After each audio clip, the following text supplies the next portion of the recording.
It's that time of year again, where I sit back and reflect and process and think about what are the things that worked well and what are the things that were, quite frankly, a waste of time and energy. This year, I wanted to approach this exercise a bit differently.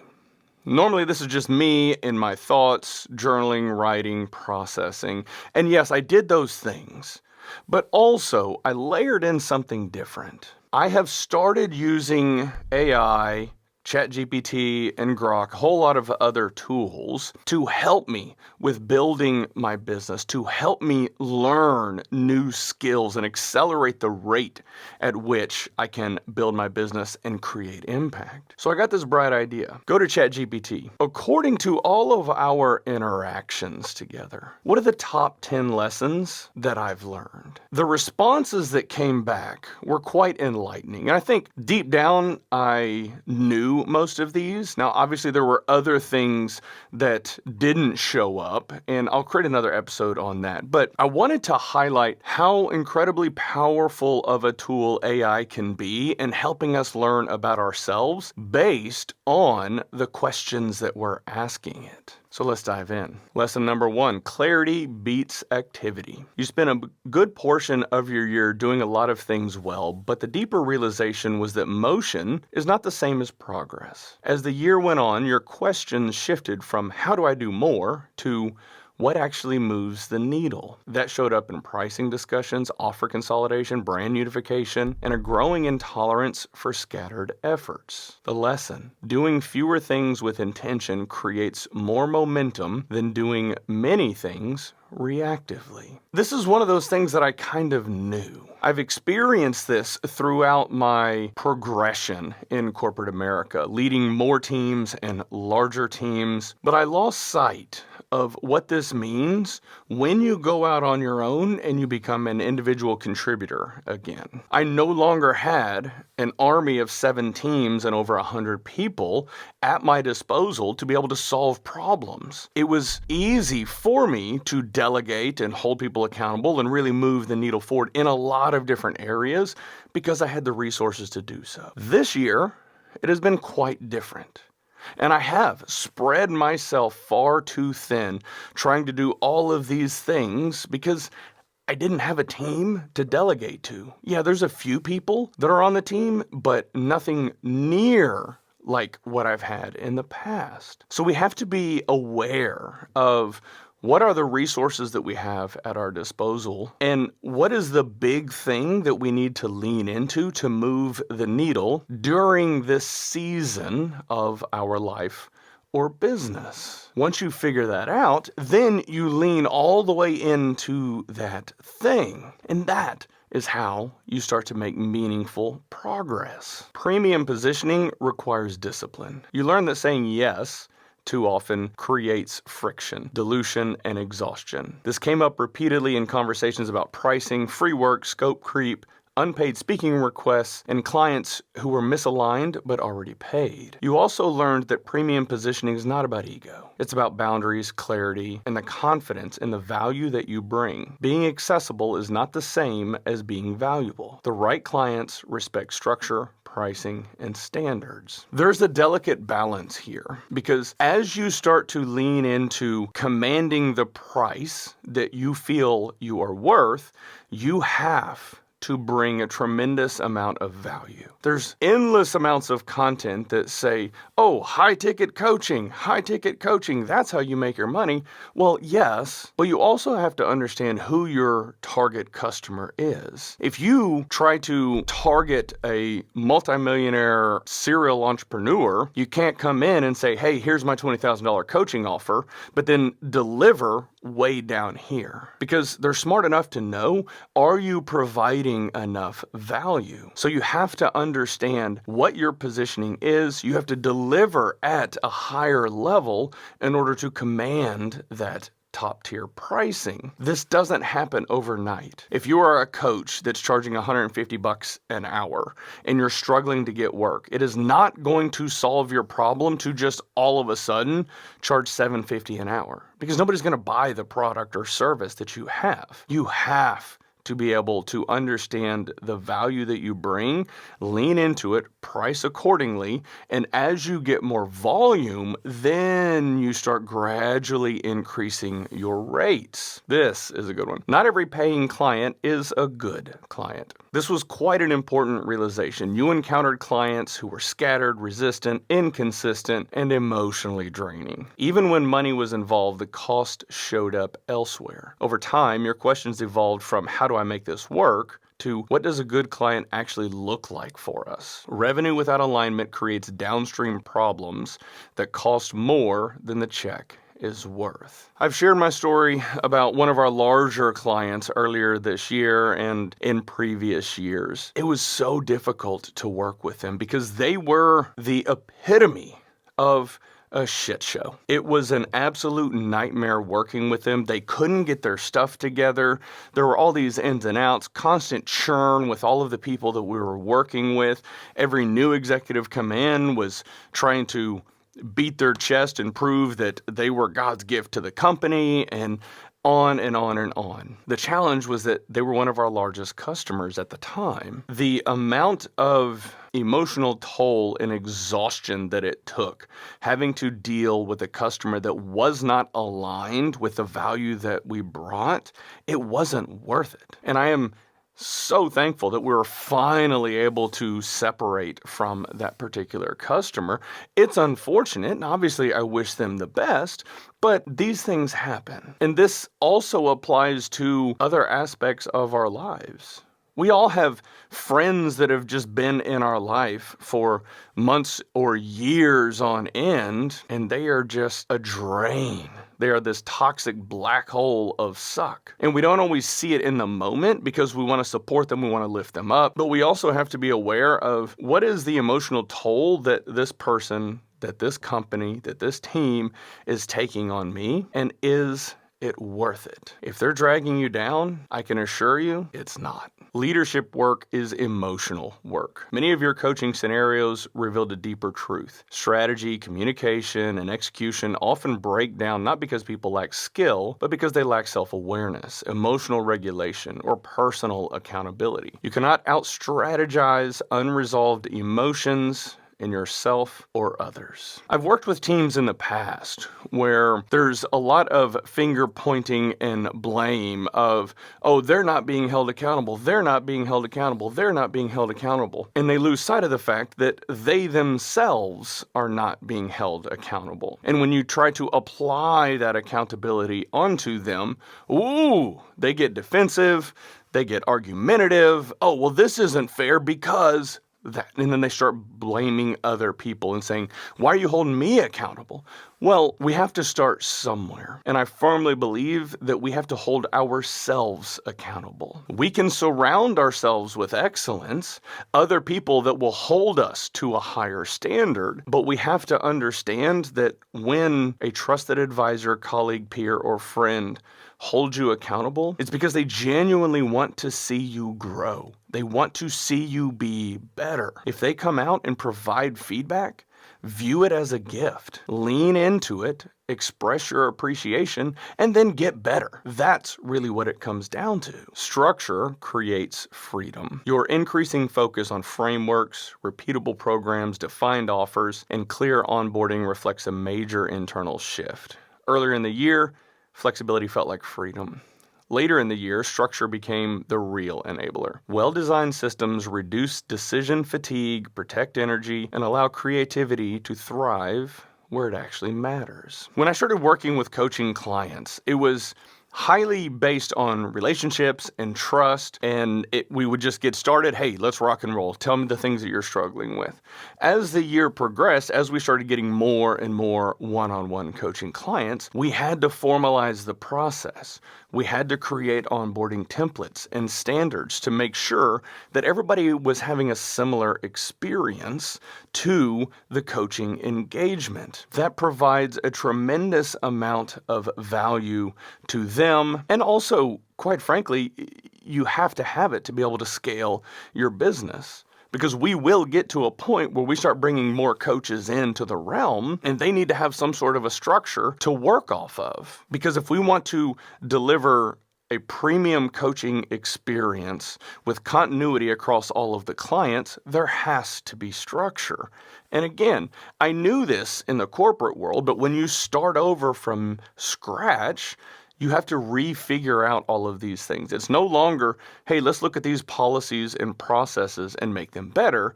It's, hey, let's look at this blank wall and create something from scratch. You have to have structure. You have to have continuity across all of the things that you're doing so that you can train new people, so that you can scale a meaningful and valuable experience for all of your customers. Personal brand is a long game, not a viral one. Your questions around content, YouTube, LinkedIn, SEO, thumbnails, file names, posting cadence, and repurposing all point to a deeper realization. You are no longer chasing spikes. You are building an asset. Consistency compounds quietly. Authority builds over years, not posts. As we look at the content creation game, there are so many people that are trying to figure out, hey, ChatGPT, give me the right hook, make this a viral post, make this go viral. I suppose it can help with visibility, but if you're constantly leveraging AI to do it, what happens when somebody meets you in person? You have to actually have continuity between your online presence and who you are in person. These all contribute towards building your own personal brand. Far too many people, they go into the branding game of, I gotta go viral, and they pay these content creating consultants to help make them go viral, and it doesn't end up working out. They see this massive spike, and then it drops off, and then they're wondering, well, wait, why can't I get this to spike? Why can't I get another spike? Well, if you create enough value over a long enough time horizon, people are going to know who you are, and then that is going to compound over time. Stop chasing viral posts and do the work. You know what? I actually have some stats that I want to touch on here briefly. For the 2025 year, we released a total of 3,656 pieces of content. That's a lot. It was a tremendous amount of time and energy. Now, this is YouTube Shorts, this is Reels, this is graphic images, this is posts,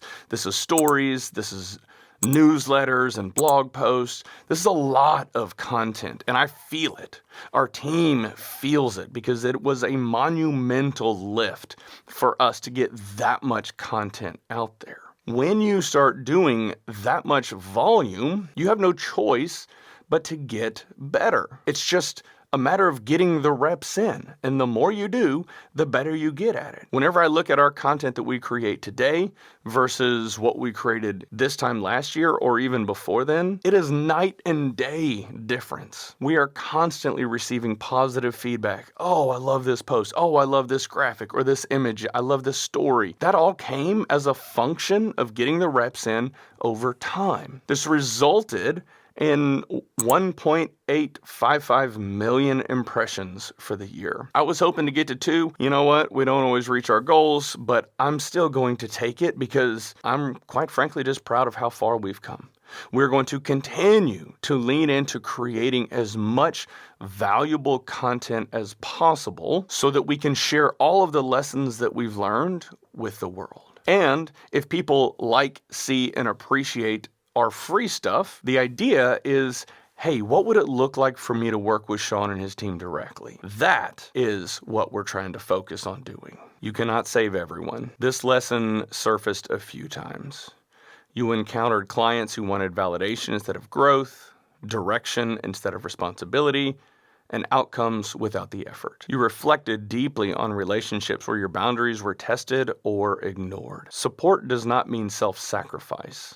Growth requires willingness on both sides. I recorded an episode on this topic a few months ago, and it's tough. It really is, because there are certain people in my life that I have poured everything I had into lifting them up and helping them grow and be successful. And the unfortunate reality is those people are no longer in my life. I wish them the absolute best, but there just wasn't alignment. And as a coach, as a leader, someone that's entirely focused on helping others grow, the real lesson here is you can't want it for them more than they want it for themselves. Think about that. Think about how hard it is to change yourself.